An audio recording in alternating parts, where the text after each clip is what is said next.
রাজধানীর মিরপুর এলাকায় আব্দুল মজিদ নামে এক ব্যক্তিকে হত্যার ঘটনায় জড়িত সন্দেহে ৫ জনকে গ্রেপ্তার করেছে র্যাব। সকালে মিরপুরে প্রেস ব্রিফিংয়ে র্যাব জানায়, হত্যাকাণ্ডের সঙ্গে জড়িতদের শনাক্ত করতে গিয়ে তারা একটি সংঘবদ্ধ চক্রের সন্ধান পায়, যারা বিভিন্ন সময়ে দেশের বিভিন্ন স্থানে একই ধরনের অপরাধের সঙ্গে যুক্ত ছিল। পেশাদার হত্যাকারীদের একটি চক্র পরিকল্পিতভাবে হত্যাকাণ্ড ঘটিয়েছে। হত্যাকাণ্ডের পর তারা বিভিন্ন স্থানে গা ঢাকা দেয়।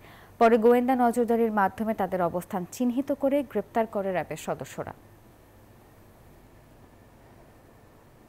এই ঘটনার সাথে সম্পৃক্ত যেই ৫ জনকে আমরা গ্রেপ্তার করতে সক্ষম হয়েছি, তাদের বিবরণ ইতিপূর্বে তাদের কয়েকজনের নামে মামলা আছে বলে আমরা জানতে পেরেছি এবং তাদের যে প্যাটার্ন, সেই প্যাটার্নে আমরা বুঝতে পারি যে এরা বিভিন্ন চুরি এবং ছিনতাই এই ধরনের কর্মকাণ্ডের সাথে সম্পৃক্ত।